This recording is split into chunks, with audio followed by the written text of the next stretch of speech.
నమస్తే, welcome to వైద్యం ఆరోగ్యంలో ఈ రోజు మనం మాట్లాడుకోబోతున్నాం స్త్రీలకు వచ్చే సమస్యలకు ఆధునిక వైద్యంలో చికిత్సా విధానాల గురించి. దీనికి సంబంధించి మనకు వివరించడానికి మనతో పాటు ఉన్నారు యశోద హాస్పిటల్స్ నుంచి సీనియర్ గైనకాలజిస్ట్ డాక్టర్ శ్రవంతి గారు. వారిని అడిగి మరిన్ని వివరాలు తెలుసుకుందాం. Hello doctor. హలో డాక్టర్, ఆడవాళ్ళలో వచ్చే అనేక సమస్యలు వస్తూ ఉంటాయి. అందులో ముఖ్యంగా మనం చూసుకున్నట్టయితే పీసీఓడి అనేది చాలా సర్వసాధారణంగా కనిపించే సమస్య. అసలు ఈ పీసీఓడి అంటే ఏంటి, ఇది ఎందుకు వస్తుంది డాక్టర్? ఇప్పుడు మీరు చెప్పినట్టు this is very frequent disease. ఎలా అంటే ఇప్పుడు మా ఓపీడీ అంటే అవుట్ పేషెంట్ డిపార్ట్మెంట్కి ఒక 10 మంది అమ్మాయిలు, 10 మంది లేడీస్ ఆర్ 10 మంది ఉమెన్ వచ్చారు అంటే 9 మెంబర్స్కి ఉంటుంది పీసీఓడి. పీసీఓడి అంటే పాలీసిస్టిక్ ఓవేరియన్ డిసీజ్ అని ఒక అండాశయంకి సంబంధించిన డిసీజ్ ఇది. సో దిస్ డిసీజ్ అనడం కంటే ఒక సిండ్రోమ్ అంటాం, దీన్ని పీసీఓఎస్ అని కూడా అంటాం. సిండ్రోమ్ అంటే ఇన్వాల్వింగ్ వేరియస్ ఆర్గాన్స్, అంటే టాప్ టు బాటము అన్ని బాడీ పార్ట్స్ని ఇన్వాల్వ్ చేసేది. డిసీజ్ అంటే ఓన్లీ అండాశయంలోనే పరిమితమై ఉంటే డిసీజ్, దాన్ని డిసీజ్ అంటాం. What exactly it is? PCOD అనేది ఒక హార్మోన్ ప్రాబ్లం. అండాశయాలు ఆడవాళ్ళలో మెయిన్ హార్మోన్స్ రిలీజ్ చేస్తాయి. సో ఈ హార్మోన్ని మనల్ని బాగా డిస్టర్బ్ చేసేది పీసీఓడి. సో ఇప్పుడు కారణాలు చాలా ఉన్నాయి దీనికి, బట్ మెయిన్ కారణం వచ్చేసేసి ఈ వెరీ వెరీ ఇంపార్టెంట్ కారణం వచ్చేసేసి ఫిజికల్ యాక్టివిటీ లేకపోవడం. అంటే ఇప్పుడు ఉండే అమ్మాయిలు ఎలా ఉన్నారు, ఫిజికల్ యాక్టివిటీ లేదు but bad food habits, two opposite చేస్తున్నారు. ఇంతకుముందు ఫిజికల్ యాక్టివిటీ ఉండేది, గుడ్ హ్యాబిట్స్ ఉండేవి. ఫుడ్ మెయిన్ పార్ట్ అది obesity. So this is all leading to obesity leading to PCOD. అందరూ ఏమనుకుంటున్నారంటే పీసీఓడి వల్ల ఒబేసిటీ వచ్చింది అనుకుంటున్నారు. రాంగ్. ఒబేసిటీ వల్ల పీసీఓడి వస్తుంది. సో ఇది అండాశయము డిసీజ్, దీన్ని పీసీఓడి అంటారు. ఓకే, అయితే పీసీఓడి సిమ్టమ్స్ ఏ విధంగా ఉంటాయి? మనం దీన్ని స్టార్టింగ్ స్టేజ్లోనే రికగ్నైజ్ చేసి ట్రీట్మెంట్ తీసుకోగలుగుతాము? ఎస్, సిమ్టమ్స్ వచ్చేసేసి ఫస్ట్ ఇంపార్టెంట్ థింగ్ వచ్చేసేసి ఈ పీరియడ్ ప్రాబ్లమే, అంటే ఇర్రెగ్యులర్ పీరియడ్స్ అని వింటుంటాం. రెగ్యులర్ పీరియడ్స్ అంటే ఏంటి? మంత్లీ ఒకసారి రావాలి, 3 నుంచి 5 రోజులు వెళ్ళాలి, అది కూడా అంటే కావాల్సినంత బ్లీడింగ్ అవ్వాలి. ఒక 60 ml to 80 ml ఒక సైకిల్లో వెళ్ళిపోతుంది. That is called normal cycle. PCOD వల్ల ఏమవుతుంది అంటే అబ్నార్మల్, అంటే ఇర్రెగ్యులర్ సైకిల్స్ అవుతున్నాయి. అంటే 2 to 3 monthsకి ఒకసారి రావడము, వచ్చినప్పుడు కొంచెమే బ్లీడింగ్ అవ్వడము. ఇంకొకటి ఆ వచ్చిన బ్లీడింగ్ కూడా సఫిషియెంట్గా లేకపోవడం, అంటే 1 pad దడిచిందని అంటే అలా చెప్తూ ఉంటారు. అసలు ఐఎమ్ నాట్ హ్యాపీ, పీరియడ్ సరిగ్గా అవ్వట్లేదు. దీనివల్ల వాళ్ళకి ఏమవుతుంది, స్ట్రెస్ లెవెల్స్ పెరుగుతాయి. ఎందుకంటే ఇది హార్మోన్స్కి రిలేటెడ్.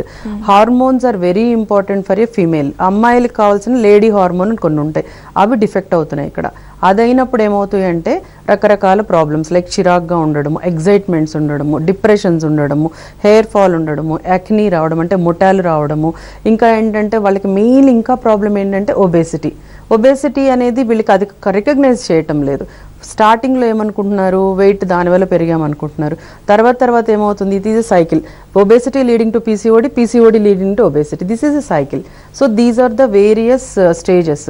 వీటిల్ని మనం ఎర్లీగానే కనుక్కోగలిగాము అని అంటే ఇర్రెగ్యులారిటీ రాగానే వచ్చారు అని అంటే దానికి ఒక ట్రీట్మెంట్ పెట్టేసేసి దాన్ని మనం అక్కడే ఆపేయచ్చు. అంటే ఏ విధమైన టెస్ట్ చేయడం ద్వారా ఈ పీసీఓడి నిర్ధారించవచ్చు డాక్టర్? వీటికి కొన్ని హార్మోన్ టెస్ట్లు అని ఉంటాయి.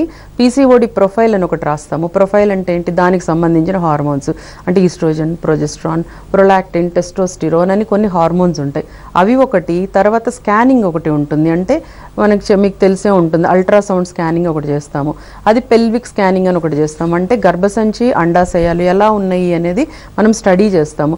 అప్పుడు అండాశయాల మీద నీటి బబుల్స్ అని, తెలుగులో మనము వాటర్ బబుల్స్ అని ఒకటి ఇప్పుడు యూజువల్గా అందరూ మాట్లాడేస్తున్నారు, అదే పీసీఓడి. బబుల్స్ కనపడతాయి. సో స్కానింగ్ ఒకటి, పరీక్షలు ఒకటి. రక్త పరీక్షల్లో థైరాయిడ్ని కూడా మనం ఇంక్లూడ్ చేస్తాము, బికాస్ పీసీఓడిలో థైరాయిడ్ కూడా వన్ ఆఫ్ ద పార్ట్. అయితే ఈ పీసీఓడి ఏ వయసు వరకు ఎక్కువగా వచ్చే అవకాశం ఉంది? దీనికి వయసుతో సంబంధం ఉంటుందంటారా? వయసుతో అంటే it will start in teenage. Mostly teenage వాళ్ళే ఎక్కువ ఇబ్బంది పడుతూ ఉంటారు. ఎందుకంటే పెళ్ళయి పిల్లలు అంతా అయ్యాక కొంచెం ఈ సైకిల్ మన చేతుల్లోకి వచ్చేస్తుంది, అంతగా ఇబ్బంది పడరు. Teenagers now targeted people. టీనేజర్స్లో కూడా 11 years 12 years నుంచి మనం చాలా మందిని చూస్తున్నాం. చిన్న పిల్లల్ని తీసుకొస్తున్నారు. ఇర్రెగ్యులర్ పీరియడ్స్, పెద్దమ్మాయి అయింది వెంటనే ఇర్రెగ్యులర్ పీరియడ్స్ వచ్చేస్తున్నాయి. కొన్నిసార్లు హెవీ బ్లీడింగ్, కొన్నిసార్లు తక్కువ బ్లీడింగ్, 6 నెలలకు ఒకసారి అవ్వడము ఇలాగా. సో టీనేజర్స్ని ఫస్ట్ మనం రికగ్నైజ్ చేస్తున్నాము. ట్రీట్మెంట్ కూడా మేము అక్కడి నుంచి స్టార్ట్ చేయాల్సి వస్తుంది. ఓకే డాక్టర్, కాలర్ రెడీగా ఉన్నారు. స్వప్న ఫ్రమ్ మేడ్చల్, కాల్ తీసుకుందాం. స్వప్న గారు. మేడం స్వప్న గారు, డాక్టర్ గారు ఉన్నారు, మీ సమస్య ఏంటో వారితో చెప్పండి. నమస్తే మేడం. నమస్తే అమ్మా. మేడం నాకు 7 years అయింది మేడం పెళ్ళి. ఉమ్, 5 years అవుతుంది మేడం. ఒకసారి ప్రెగ్నెంట్ పోయింది. ఓకే. మళ్ళీ ఇంతవరకు ఇలాంటివి లేదు మేడం. ఆహా, చూయించారమ్మా ఎక్కడైనా? చూపించుకున్నా మేడం. ఏం చెప్పారు? ఏం లేదు, మెడిసిన్స్ రాసింది మేడం. ఓకే, అయినా కావట్లేదు. కావట్లేదు మేడం. అదే దీని గురించి పిల్లలు కాకపోవడానికి కొన్ని పరీక్షలు చేస్తాము, అవి ఏమైనా చేయించారా? అండాశయం పరీక్షలని, స్కానింగ్స్ అవన్నీ తీసింది మేడం. అవి కాకుండా ట్యూబ్ పరీక్షలు, అండం రిలీజ్ అవుతుందా లేదా అనే పరీక్షలు అవి చేయించారా? చేసింది మేడం. వాటిల్లో ఏం లేదంటున్నారా? కొంచెం ఎగ్ చాలా తక్కువ ఉందని చెప్పింది మేడం. మరి అది కారణం. కొంతమందికి అండాశయాలు తొందరగా పాడైపోతాయి. సో అలాంటప్పుడు ఎగ్ రిజర్వ్ అనేది తగ్గిపోతుంది. మనకి ఎగ్ రిజర్వ్ అని ఒకటి ఉంటుందండి. అంటే ఒక అమ్మాయి పుట్టినప్పుడు ఫిక్స్డ్ ఉంటాయి, ఒక 400 అండాశయాలు మాత్రమే ఉంటాయి. మగవాళ్ళలో అలా కాదు, రెగ్యులర్గా day by day sperm release అవుతుంది. కానీ ఫీమేల్స్లో లిమిటెడ్ ఉంటాయి. సో పీరియడ్ వచ్చిన దగ్గర నుంచి, అంటే పెద్ద అమ్మాయి అయినప్పటి నుంచి ఎవ్రీ మంత్ ఒక్కొక్క అండాశయంలోంచి ఎగ్ వెళ్ళిపోతూ ఉంటుంది. సో మేబీ ఒక 200 ఎగ్స్ ఉండుంటాయి. సో అవి కూడా తొందరగా ఖర్చు అయిపోయినాయి అనుకోండి. సో రిజర్వ్ ఉండదు. రిజర్వ్ ఉన్నప్పుడు ప్రెగ్నెన్సీ ఛాన్సెస్ చాలా తక్కువ. అయితే ఈ పీసీఓడి సమస్య ఉన్న వారికి సర్జరీ వరకు దారితీసే అవకాశాలు ఉన్నాయా, లేదా మెడికేషన్ ద్వారానే మనం క్యూర్ చేసుకునే ఛాన్సెస్ ఎంతవరకు ఉన్నాయి? కరెక్ట్. ఎందుకంటే ఇది నేను చెప్పినట్టు టీనేజర్స్లో వస్తుంది. టీనేజర్స్లో వచ్చినప్పుడు మీకు సర్జికల్కి వెళ్ళాము అని అంటే టీనేజ్లో సర్జరీ అనేది చాలా బాధాకరమైన విషయం. సో దీనికి మెడికల్లే ఉన్నాయండి. ఫస్ట్ మీరు మెడికల్ దాని గురించి ఆలోచించాలి. తొందరపడి సర్జరీస్ చేయించుకోక్కర్లేదు. సర్జరీ అనేది లాస్ట్ పార్ట్. అంటే మెడికల్ ట్రీట్మెంట్ కొన్ని ఉంటాయి మీకు, అంటే ఎక్సర్సైజ్ చేయమనడము, డైట్ మార్చమనడము, ఇలాంటివి మీకు ఇంకా మానసికంగా మీరు స్ట్రెస్ లెవెల్స్ని తగ్గించుకోవడం, ఇలా కొన్ని టిప్స్ చెప్తాము. ఇవన్నీ అయ్యాక ఇంక ఇంపాసిబుల్, ఇది ఎంత చేసినా తగ్గట్లేదు, అది కూడా మేము ఎవరికి పిల్లలు కావాలి అనుకునే వాళ్ళకి మాత్రమే సర్జికల్ యూజువల్గా ప్రిఫర్ చేస్తాం. కానీ నార్మల్ వాళ్ళకైతే మేము అస్సలు సర్జరీకి పోవద్దని చెప్తాము. ఎందుకు అంటారా, ఇది పీసీఓడి అనేది టెంపరీగా కరెక్షన్ చేసే డిసీజ్. అంటే మీరు మెడికల్ ఇచ్చినా సర్జికల్ ఇచ్చినా కొన్ని నెలలు మాత్రమే మన చేతిలో ఉంటుంది, మళ్ళీ అది వచ్చేస్తూ ఉంటుంది. సో అలాంటప్పుడు సర్జికల్ అనేది waste. So better first avoid surgery, concentrate on medical treatment and other tips మేము చెప్తాము. టిప్స్ అనేవి సో మీరు ఎలా మెయింటైన్ చేసుకుంటే పీసీఓడి కంట్రోల్లో ఉంటుంది, పర్మనెంట్గా పోదు. ఇది is a life long disease. దీన్ని మనం పర్మనెంట్గా సప్రెస్ చేయాలి. దాన్ని ఎలా చేయాలి అని మాత్రమే ఆలోచించాలి. కొంతమంది పేరెంట్స్ టెన్షన్ కొద్దీ చేసేసేయండి, సర్జరీ చేసేసా, నీటి బుడగలు తీసేసేయండి అన్నట్టు. సో వాళ్ళకి కౌన్సిలింగ్ ఇస్తాము. అమ్మ నీటి బుడగలు అనేవి పర్మనెంట్, అవి మళ్ళీ ఎన్ని తీసినా మళ్ళీ వస్తుంటాయి. సో సర్జరీ వరకు పోకుండానే ప్రయత్నం. అల్టిమేట్గా ఇంకా సర్జరీ, ఇంకేమీ దొరకట్లేదు, ఈమె ఎటువంటి విధానాల్లో ఈమెను మనకి వర్కౌట్ కావట్లేదు అంటే అప్పుడు మాత్రమే సర్జరీ. ఒక డాక్టర్ మరో కాల్ రెడీగా ఉన్నారు. కవిత ఫ్రమ్ వరంగల్ కాల్ తీసుకుందాం. కవిత గారు, హలో మేడం. నమస్తే. నమస్తే అండి. డాక్టర్ గారు ఉన్నారు, మీ సమస్య ఏంటో వారితో మాట్లాడండి. హలో కవిత చెప్పండి అమ్మా. మేడం నమస్తే మేడం. నమస్తే. మేము వరంగల్ నుంచి మాట్లాడుతున్నాం మేడం. కవిత చెప్పండి అమ్మా. మేడం నేను అక్కడ ఫస్ట్ మీరు తెలిసింది మేడం, ఇది అక్కడ హైదరాబాద్ లో ఉన్నప్పుడు అప్పుడు మా బాబు అనిల్ గారు అని. ఓకే ఓకే కవిత, గుర్తొచ్చావు. మేడం పీసీఓడి కదా ట్రీట్మెంట్ ఇచ్చాము. అవును మేడం. చెప్పండి. బాబు బాగున్నాడు మేడం. ఇప్పుడు నాకు ఒక 1 year నుంచి పీరియడ్ ఇర్రెగ్యులర్ గా వస్తుంది మేడం, అసలు కంటిన్యూస్ గా రావట్లేదు. ఎప్పుడు వస్తుందో కూడా తెలియట్లేదు. 2 months 2.5 అట్లా వస్తుంది. ఓకే, ప్రాబ్లం అర్థం కావాలి. వచ్చినప్పుడు ఇక చాలా ఓవర్ బ్లీడింగ్ అవుతుంది, బాగా స్టమక్ పెయిన్, బ్యాక్ పెయిన్ బాగా వచ్చేస్తుంది మేడం. ఓకే. అయితే ఒకసారి మేడం ఇక్కడ మేడం దగ్గర తెప్పించుకుంటే మెడిసిన్ ఇచ్చారు. రెగ్యులర్ గా రావడానికి 1 month మెడిసిన్ వాడండి అని చెప్పారు. అది వాడేస్తే నెక్స్ట్ మంత్ ఒకటి రెగ్యులర్ గా వచ్చేసింది. మళ్ళీ అదే ప్రాసెస్ కంటిన్యూ అవుతుంది. మళ్ళీ 2 months కి 2.5 అట్లా. అది ఏంటో మేడం రీజన్ అర్థం కావట్లేదు. ఒకసారి కనుక్కున్నాను. అంటే ఇప్పుడు పిల్లలకి ప్లాన్ చేస్తున్నారు కదా కవిత? అవును మేడం. ఇంకా ఇంకేం అనుకోలేదు, జస్ట్ అనుకున్నాం ఇప్పుడే అంతే. మళ్ళీ నీకు హార్మోన్ ప్రాబ్లమే అవుతుందమ్మా కొంచెం. మళ్ళీ అంటే ఒక ఏజ్ ఎక్కువ అయింది కాబట్టి, ఎర్లీ ఏజ్లో అంటే కొంచెం ఫాస్ట్గా పికప్ అవుతుంది బాడీ. ఇప్పుడంటే ఇంకో కొంచెం మిమ్మల్ని వేరే దారిలో తీసుకెళ్ళాలి. సో అక్కడ మీ మేడంతో ఒకవేళ వీలైతే నేను కూడా మాట్లాడతాను, మీ డాక్టర్ గారితో మాట్లాడించండి. లేదు కొంచెం ఇదంతా తగ్గాక ఒకసారి వస్తే నీకంతా ఒక అంటే ప్రోటోకాల్ అయినప్పుడు కూడా నీకు పెట్టాను కొన్ని మందులు పెట్టడము, ఏం చేయాలి అని. మళ్ళీ మనం అదంతా కూడా తీసుకుందాం. ఓకే డాక్టర్, మరో కాల్ రెడీగా ఉన్నారు. ఫాతిమా ఫ్రమ్ హైదరాబాద్ కాల్ తీసుకుందాం. ఫాతిమా గారు, హలో, హలో ఫాతిమా గారు, డాక్టర్ గారు ఉన్నారు, మీ సమస్య ఏంటో వారితో చెప్పండి. మేము మా बेटा का उर्दू में बोलते हमारी बच्ची है 11 साल की, वो पीरियड्स आ रहे हैं। हाँ, क्या प्रॉब्लम है अम्मा बच्ची को? बच्ची को 11 साल में पीरियड्स आ रहे हैं, बड़े हुए हैं, तो उनको बनाने महीने में 2 मंथ्स हो रहे हैं। ओके, कब से है ऐसा? अभी 1 साल से है उनको। हाँ, कुछ इलाज दिए क्या? यहाँ बताए थे हमने, सुविधा हॉस्पिटल में बताए थे, तो स्कैनिंग करा बोले तो वो साइकिल नहीं बना बोल के बोल रहे उनको, टैबलेट तो नहीं दिए, पीरियड्स नहीं कम होना बोल के दिए। 11 डेज होता है उनको पीरियड। वजन कितना है बेबी का? बेबी का 30 है। 30 है, लीन है। तो एक बार है ना उनका हार्मोनल स्टडी बोलते हैं, अभी बोली में पीसीओडी प्रोफाइल बोलते, एक बार वो कराए तो हमको प्रॉब्लम पता चलेगा। ఓకే డాక్టర్, షార్ట్ బ్రేక్ తీసుకుందాం. వైద్యం ఆరోగ్యంలో షార్ట్ బ్రేక్ తీసుకుందాం. స్టేడియం వైద్యం ఆరోగ్యం, వైద్యం వైద్యం ఆరోగ్యం, వైద్యం ఆరోగ్యం. వెల్కమ్ బ్యాక్ టు వైద్యం ఆరోగ్యం. మరో కాలర్ రెడీగా ఉన్నారు doctor. Jhansi from east Godavari, call తీసుకుందాం. ఝాన్సీ గారు, చెప్పండి. నమస్తే మేడం. నమస్తే అండి, డాక్టర్ గారు ఉన్నారు, మీ సమస్య ఏంటో వారితో చెప్పండి. చెప్పండి ఝాన్సీ. హలో, నమస్తే మేడం. నమస్తే అమ్మా. అదే అండి, నాకు ముందు పాప అండి, తర్వాత 2 ట్విన్స్. అప్పుడప్పుడు వైట్ అవుతుందండి, ఎక్కువ కాదు, మరి ప్రాబ్లం ఏమన్నా అవుతుందని అడుగుతున్నాను. ఓకే, అంటే ఉత్తి వైటేనా, మీకు దాని వల్ల ఏమన్నా దురదలు, వాసన రావడం అలాంటి ఏమైనా ఉందమ్మా? ఏం లేదండి. మరి వైట్ అనేది నార్మల్ వేరియంట్ అమ్మా, ఫిజియోలాజికల్ అని ఒకటి అంటాము. నార్మల్ అంటే పెళ్ళయి పిల్లలు అయిన వాళ్ళకి తెలుపు అనేది సర్వసాధారణం. ఓన్లీ దానితో కానీ మీకు కిందంతా దురదలు రావడము, మూత్రం ఏరియాలో, అలాగే వాసన అంటాం, అంటే మీకు బట్టలు ఉంటాయి కదా, లంగా కానీ లేకపోతే అండర్వేర్స్, వాటిలో కానీ మీకు తెలిసిపోతుంది ఒకలాంటి నీచు వాసన అలా వస్తుంది. అలాంటివి వచ్చినప్పుడు మాత్రమే దాని గురించి భయపడాలి, లేదు అంటే అది నార్మలే. దాని గురించి మీరు ఎటువంటి ఆలోచనలు పెట్టుకోకండి, దానికి వైద్యం కూడా అవసరం లేదు. ఓకే డాక్టర్, మరో కాలర్ రెడీగా ఉన్నారు. జ్యోత్స్న ఫ్రమ్ హైదరాబాద్, కాల్ తీసుకుందాం. జ్యోత్స్న గారు, నమస్తే మేడం. నమస్తే అండి, డాక్టర్ గారు ఉన్నారు, వారితో మాట్లాడండి. ఓకే, చెప్పండి జ్యోత్స్న. నమస్తే మేడం. నమస్తే అమ్మా. నాకు ఒక 3 months అట్లా హెవీ బ్లీడింగ్ అవుతుండేది మేడం. ఓకే, అయితే ఇట్లా హాస్పిటల్లో చూపించుకుంటే గర్భసంచి పొర పెరిగింది అన్నారు మేడం. ఓకే, అది 10 ml ఉండాలి, 16 ml ఉంది అని అన్నారు. అయితే ఇప్పుడు అది మెడిసిన్ వల్ల కంట్రోల్ అవుతుంది అంటారా, నెక్స్ట్ ఇంకొక ఆప్షన్ ఇచ్చారు ఏంటంటే మిగిలిన వల్ల కంట్రోల్కి వస్తా అంటున్నారు మేడం. అది మనం చేయించుకోవచ్చా చేయించుకోకూడదు అని ఒక చిన్న డౌట్ మేడం. పిల్లలు ఉన్నారమ్మా? 2 అబ్బాయిలు మేడం. సర్జరీ కూడా అయిపోయింది నాకు. పిల్లలు కాకుండా అయిపోయిందా?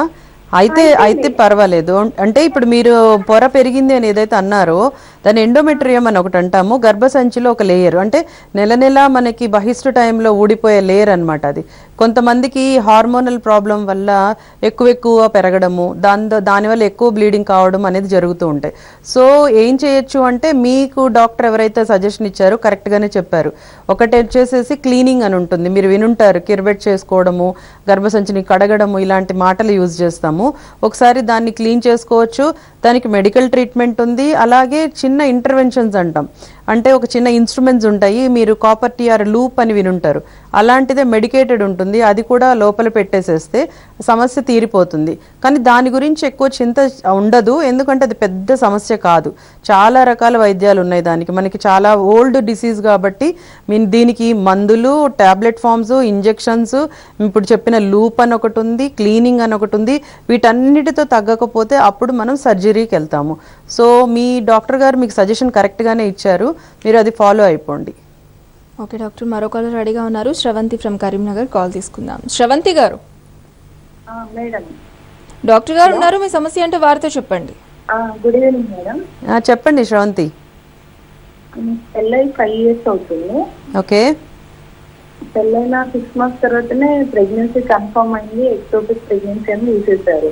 ఓకే. మళ్ళీ తర్వాత 2 ప్రెగ్నెన్సీస్ కన్ఫర్మ్ అయినాయి, మళ్ళీ అబార్షన్ అయిపోయింది. ఓకే. ఇప్పుడు 2 years నుంచి వెళ్ళి కన్ఫర్మ్ అవ్వట్లేదు.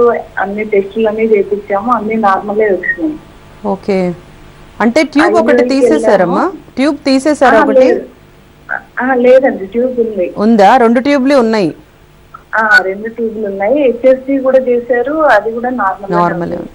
మేనరికం ఏం లేదు. ఓకే. క్యారోటెప్పింగ్ కూడా చేశారు, అది కూడా నార్మలే వచ్చింది. నార్మలే ఉంది. టార్చ్ ఇన్ఫెక్షన్ అని చేస్తుంటారు, అవి కూడా చేశారా? చేశారు, అన్ని నార్మలే ఉన్నాయి. ఐయుఐ కూడా ఒక 3 cycles వెళ్ళాము, అది కూడా ఇప్పుడు రావట్లేదు. అదే నెక్స్ట్ లాప్రోస్కోపీ, హిస్టోస్కోపీ సర్జరీ చేశారు. కరెక్ట్, కరెక్టే అమ్మా. దీన్ని ఏమంటారంటే అన్ఎక్స్ప్లెయిన్డ్ ఇన్ఫర్టిలిటీ అని ఒకటి ఉంటుంది. అంటే మీకు అన్ని బాగానే ఉంటాయి, అంటే అండాశయం బాగానే ఉంటుంది, ట్యూబ్లు బాగానే ఉంటాయి, గర్భసంచి బాగానే ఉంటుంది, హస్బెండ్ది కూడా సెమెన్ అనాలిసిస్ బాగానే ఉంటుంది, అయినా కూడా కొంతమందికి పిల్లలు కారు. దీనిని ఏమంటాము అనంటే అన్ఎక్స్ప్లెయిన్డ్ ఇన్ఫర్టిలిటీ అని, కారణాలు తెలుసుకోలేకపోతున్నాము. అలాంటి వాళ్ళకి కంపల్సరీ మేము డయాగ్నోస్టిక్ హిస్ట్రోల్యాబ్ అని డిహెచ్ఎల్ అని ఒకటి చేస్తాము. మీకు చెప్పారు మీ డాక్టర్ గారు, డయాగ్నోస్టిక్ హిస్ట్రోల్యాబ్. దీనివల్ల ఏంటంటే స్కానింగ్లో, బ్లడ్ టెస్టుల్లో కనపడనివి మనము కళ్ళతో వెళ్ళి డైరెక్ట్గా చూస్తాము. గర్భసంచి లోపల ఎలా ఉంది, అలాగే ట్యూబులు చూడడానికి ఎలా ఉన్నాయి, దాని పనితనం అంటారు, అంటే ట్యూబుల్లోంచి వాటర్ స్పిల్లేజ్ ఎలా ఉంది, అండాశయం పొజిషన్ ఎలా ఉంది, వీటిల్లో ఏమైనా అతుకులు ఉన్నాయా, ఎందుకు మీకు 2 సార్లు అబార్షన్లు కారణము అంటే ట్యూబ్లో అతుకులు ఉన్నప్పుడు మూమెంట్ సరిగ్గా ఉండదు, అండాశయము కింద ముందుకి వెనక్కి మూవ్ అవ్వాలి, ఆ మూమెంట్ అవన్నీ కూడా చూస్తాము. సో ఒకసారి మీరు డిహెచ్ఎల్ అదే డయాగ్నోస్టిక్ హిస్ట్రోల్యాబ్ చేయించుకోండి అమ్మా, కంపల్సరీ మీకు దానివల్ల ఉపయోగం ఉంటుంది. ఓకే డాక్టర్, మరొకరు రెడీగా ఉన్నారు, సల్మా బేగం ఫ్రమ్ హైదరాబాద్, కాల్ తీసుకుందాం. సల్మా గారు.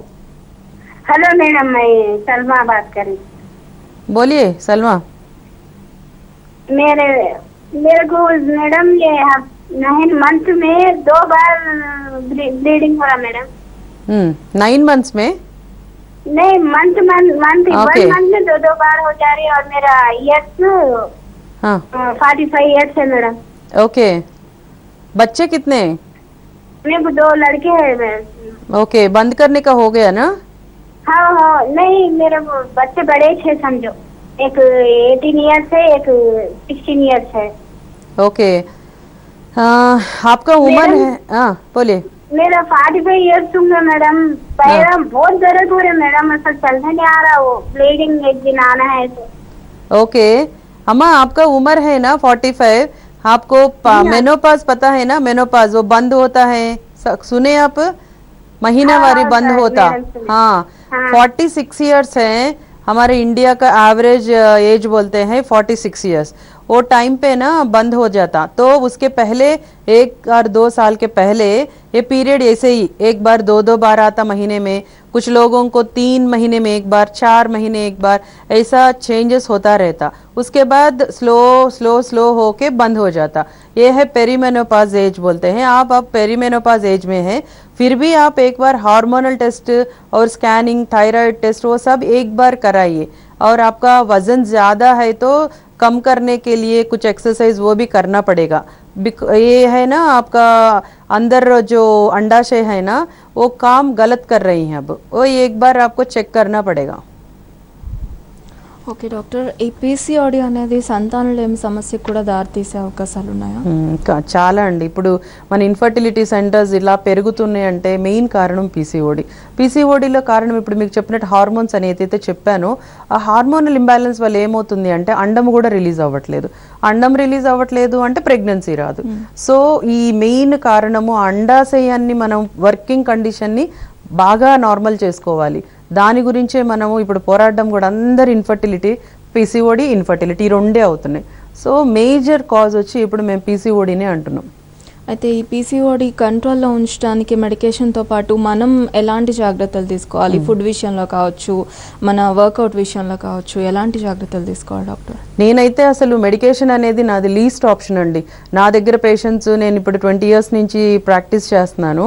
నాకు నా స్టడీస్ అంటూ కొన్ని ఉన్నాయి. ఈ స్టడీస్లో నేను చూసింది ఏంటంటే అసలు medication is a very least part. Mostly వచ్చేసేసి మెయిన్ ఇంపార్టెంట్ వచ్చేసేసి డైట్ అండ్ ఫిజికల్ యాక్టివిటీ. ఏదైతే ఇప్పుడు జనరేషన్లో ల్యాకింగ్ ఉందో ఇంపార్టెంట్ వచ్చేసేసి అందరూ కూర్చొని పనిచేయడం, అంటే ల్యాప్టాప్స్ వీటి మీదే ఉంటున్నారు. అండ్ ఫిజికల్ యాక్టివిటీ అంటే ఎక్సర్సైజ్ లేవు. ఎందుకు లేవు అని అంటే ప్యాటర్న్ అలా ఉంది. అండ్ నైట్ షిఫ్ట్స్ అంటున్నారు, stress levels. So stress levels ఒకటి ఎక్కువగా ఉంది. ఏం స్ట్రెస్ ఉంది? మెంటల్ స్ట్రెస్ ఎక్కువ ఉంది, ఫిజికల్ స్ట్రెస్ లేదు. రెండు ఆపోజిట్. ఇంతకుముందు మెంటల్ స్ట్రెస్ తక్కువ ఉండేది, ఫిజికల్ యాక్టివిటీ అంటే ఇప్పుడు మనం రివర్స్ అయిపోయాం. బికాజ్ ఈ స్ట్రెస్ లెవెల్స్ ఏంటంటే ప్రతి దానికి డిస్టర్బ్ అయిపోతున్నాం. That is very bad. Another thing వచ్చేసేసి మీకు అన్నట్టు ఫిజికల్ యాక్టివిటీ. ఇంతకుముందు అందరు ఇంట్లో పనులు వాళ్ళే చేసుకునేవాళ్ళు, బయట ఆడుకునేవాళ్ళు, అంటే అవుట్డోర్ గేమ్స్ ఇవన్నీ లేవు. సో అవన్నీ ఇంప్రూవ్ చేసుకోవాలి. వెరీ వెరీ ఇంపార్టెంట్ వచ్చి ఫుడ్ యాక్టివిటీ. ఫుడ్ మనం తినేది నథింగ్ బట్ ట్రాష్. మనం తినేదైతే అన్ని కూడా ఇంప్యూర్. మనం గాలి ఇంప్యూరే, ఇప్పుడు మీరు చూస్తే అది కూడా మాస్కే. Water impure, food impure. So మనం వాటిని మార్చుకోవాలి. Go to the healthy habits. ఇప్పుడు ఎక్కడ చూసినా అదే healthy habits, healthy food habits అని పెడుతున్నాం. సో దాంట్లో మీకు చాలా చాలా ఇంపార్టెంట్ వచ్చి protein food. Protein diet, fibre diet అంటే పీచు పదార్థాలు, ప్రోటీన్ ఎక్కువ చేసుకోండి. అలాగే వాటర్ అంటే లిక్విడ్ డైట్ ఎక్కువ చేసుకోండి. ఫ్యాట్ అండ్ కార్బోహైడ్రేట్ డైట్ తక్కువ చేసుకోండి. టైంకి తినండి, లిమిట్గా తినండి, లేట్ నైట్ తినద్దు, ఎర్లీగా నిద్ర లేవండి. ఇప్పుడు మనమైతే ఏమైతే ఉన్నాయో అవన్నీ కూడా రివర్స్ చేయడం. This is called life style modification. So that is the best thing for PCOD apart from medication. Okay doctor, మరో కాల్ రెడీగా ఉన్నారు. రేణుక ఫ్రమ్ కరీంనగర్ కాల్ తీసుకుందాం. రేణుక గారు. మేడం. డాక్టర్ గారు ఉన్నారు, మీ సమస్య ఏంటో వారితో చెప్పండి. సరే మేడం. చెప్పండి మాట్లాడండి. రేణుక. నమస్తే మేడం. నమస్తే అమ్మా, చెప్పండి. రేణుక గారు టీవీ చూడకండి, డైరెక్ట్ గా కాల్ లో మాట్లాడండి. టీవీ చూస్తలేను, మాట్లాడుతున్నా. అయితే మాకు పీరియడ్ ప్రాబ్లం మేడం. అసలు నాకు 40 years అవుతుంది. మ్యాథ్స్ అయినాక చూస్తలేను, మాట్లాడుతున్నాను. సరే. మ్యాథ్స్ అయినాక 1 సంవత్సరానికి లంతం నొప్పి లేచింది మేడం. ఓకే. అలాగనే మళ్ళీ మా పాపకు స్టార్ట్ అయింది. ఇప్పుడు అసలు ఫర్దర్ ఏం తీసుకుందాం అసలు ఏం అర్థమైతే. ఓకే. మీకు పిల్లలు ఒకళ్ళేనమ్మా? ఒక పాప, ఒక బాబు. పాపకి 18 సంవత్సరాలు. మీలాగే అవుతుందంటారా పాపకు కూడా? మాలాగానే అవుతుంది. మ్యాచ్ మంత్ అయిపోయినాక 10 days కు వైట్ అయినాక నరం ఇలా నొప్పి వాపు వచ్చి నొప్పి లేస్తుంది. ఓకే. నెలకు ఒకసారి వస్తుందా పీరియడ్ మేడం? నెలకు ఒక్కసారి. ఓకే. పెయిన్ ఎక్కువ ఉంటదంటారా? పెయిన్ ఎక్కువ, టాబ్లెట్ తో పోతలేదు. కెట్రాల్ చూసిస్తేనే పోతుంది. ఓకే. కెట్రాల్ వరకు వెళ్ళాల్సి వస్తుందా? దీనిని డిస్మనోరియా అని ఒక కండిషన్ అమ్మా. ఇది కూడా అంతే, ఒక టైప్ ఆఫ్ హార్మోనల్ ప్రాబ్లమే. కొంతమందికి చాలా ఓవర్ యాక్ట్ చేస్తాయి హార్మోన్స్, అంటే పని చేయవలసిన దానికంటే ఎక్కువ చేస్తాయి అనమాట. పాపం అలాంటప్పుడు వాళ్ళకి విపరీతమైన పొత్తి కడుపులో నొప్పి, వెనక నొప్పి అంటే బ్యాక్ పెయిన్ అంటారు కదా, నడుము నొప్పి, అవి చాలా ఎక్కువగా ఉంటాయి. బట్ అదేమి పెద్ద వ్యాధి కాదు. మీరు అనుకున్నట్టు 1 or 2 days పాప సఫర్ అవుతుంది, కానీ అది ఎటువంటి వ్యాధి కాదు. హార్మోన్స్ చాలా బాగా ఉన్నాయి అనడానికి ఒక ఇండికేషను. అది కొంచెం పాప 20 ఏళ్ళు 20 ఏళ్ల తర్వాత పెళ్ళి అవన్నీ అయ్యాక సెట్ అయిపోతాయి. సో కొన్ని రోజులు తనైతే కష్టపడాలి. కొంచెం ఆ పాపకి ఎడ్యుకేట్ చేయాల్సి వస్తుంది. నీకు ఇలా ఉంటుంది, దీనివల్ల ఇలా, నువ్వేమీ భయపడక్కర్లేదు అని మనం చెప్తూ ఉంటే సరిపోతుంది. కానీ దీని గురించి మీరేం వరీ కాకండి. ఇది నార్మల్ వేరియంట్ అంటాం, అంటే నార్మల్లే ఇది కూడా, వ్యాధి అయితే కాదు.